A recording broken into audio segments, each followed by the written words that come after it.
You're standing in the marble halls of Caesarea Maritima, the gleaming jewel of Roman Palestine, and the year is 44 AD. The Mediterranean sun streams through towering columns as thousands pack the amphitheater, their voices creating a thunderous roar of anticipation. Today marks the second day of the Games honoring Emperor Claudius, and King Herod Agrippa I is about to make an appearance that will be remembered for all the wrong reasons. The crowd falls silent as trumpets announce the arrival of their king. You watch as Herod emerges onto the platform, and your breath catches in your throat. He's wearing a garment so extraordinary it defies description. Silver threads woven throughout catch the morning light and throw it back in brilliant flashes. Every movement sends ripples of luminescence across the fabric, creating an almost supernatural effect. This isn't just clothing. It's a statement of divine pretension that would make even Roman emperors envious. The assembled masses erupt in coordinated chants, the voice of a god, not of a man. Their voices echo off the stone walls, creating a sound that seems to shake the very foundations of the amphitheater. Herod stands there, arms raised, drinking in their worship like wine. His face glows with satisfaction as he accepts their adoration without protest, without correction, without the slightest acknowledgement that he's merely mortal flesh wrapped in silver thread. But you're about to witness something that will challenge everything ancient peoples believed about power, divinity, and the consequences of unchecked pride. This isn't just another story of a king's downfall. This is a medical mystery wrapped in divine judgment, a biological horror show that played out before thousands of witnesses in broad daylight.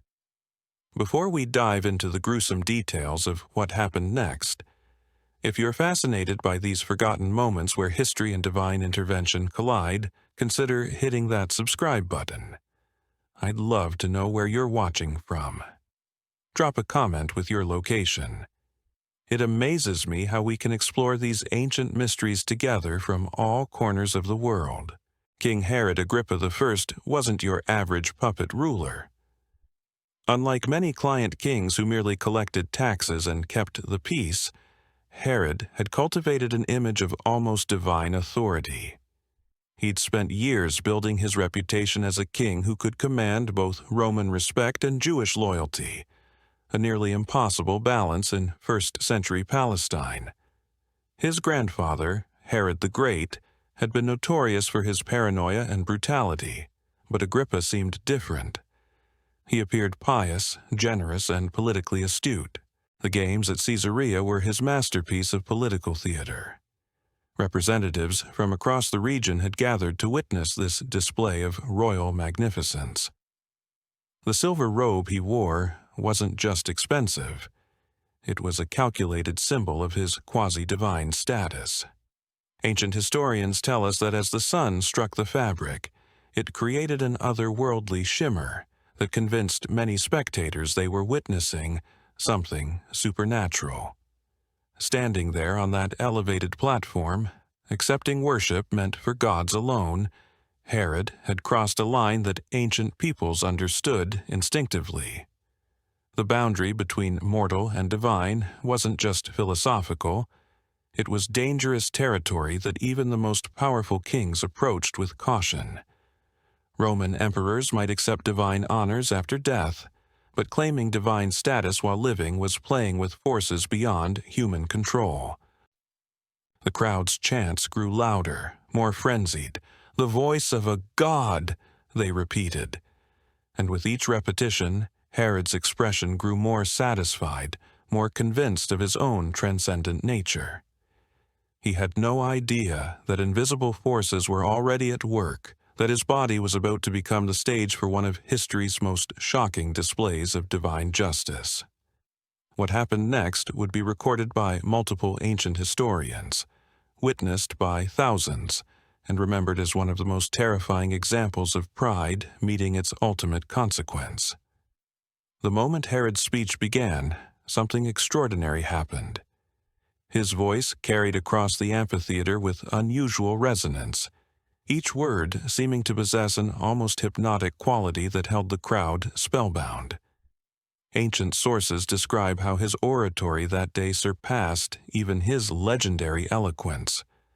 The silver threads in his garment caught every gesture, amplifying his presence until he appeared more like a celestial being than a mortal king. But as Herod continued speaking, accepting the divine praise without the slightest hint of humility or correction, witnesses began to notice something troubling. The king's complexion, which had been glowing with satisfaction just moments before, started to take on a peculiar pallor. His voice, so commanding and godlike to the adoring crowd, began to waver almost imperceptibly. Ancient medical knowledge was primitive, but even the court physicians present that day would have recognized the early signs of what was unfolding. Herod's breathing became slightly labored, though he continued his address with determination. A thin sheen of perspiration appeared on his forehead, despite the fact that the morning air was still cool and pleasant.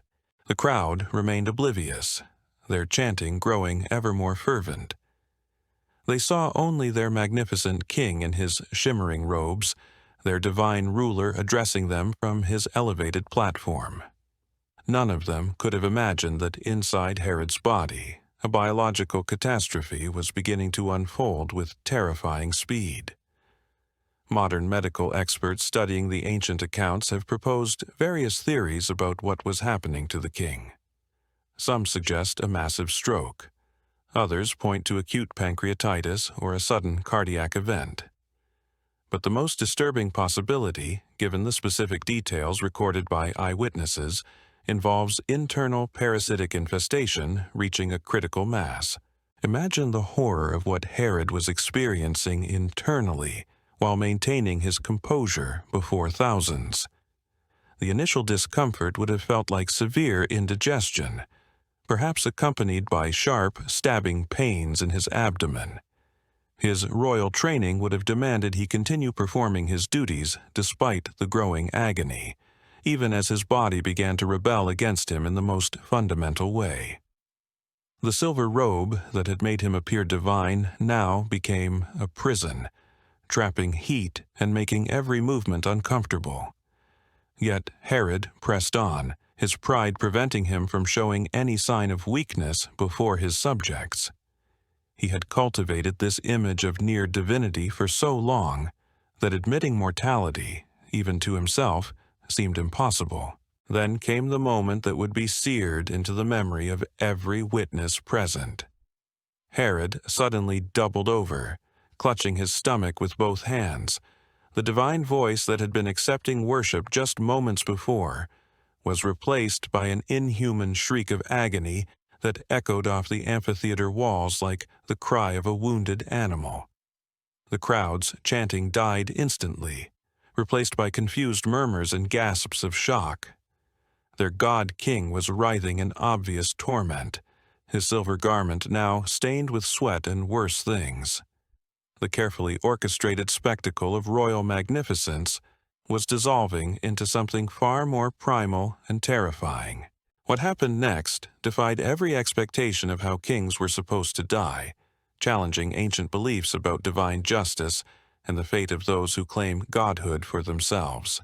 What unfolded in those final moments was so grotesque that ancient historians struggled to find adequate words. Herod's body convulsed as countless worms began emerging from his flesh, not metaphorically but literally.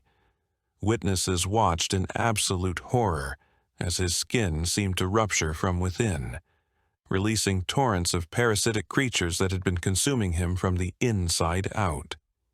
The king, who had accepted worship as a god, was being devoured alive by the most humble of creatures.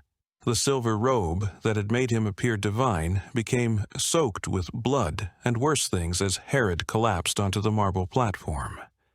His screams of agony filled the amphitheater, a sound so inhuman that many spectators fled in terror. Others stood frozen, unable to comprehend what they were witnessing. their god-king reduced to writhing meat being consumed by worms before their very eyes. Within minutes, it was over.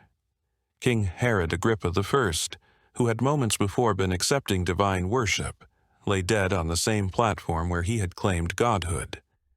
The worms continued their grisly work even as his spirit departed, a final, horrifying reminder that no earthly power can truly transcend the boundaries of mortality. This wasn't just the death of a king. It was a cosmic statement about the dangers of unchecked pride and the swift justice that awaits those who blur the line between human and divine. The marble halls of Caesarea had witnessed something that would echo through history as one of the most shocking examples of divine judgment ever recorded. The ancient world understood what many modern people have forgotten. There are forces beyond human control, and some boundaries should never be crossed.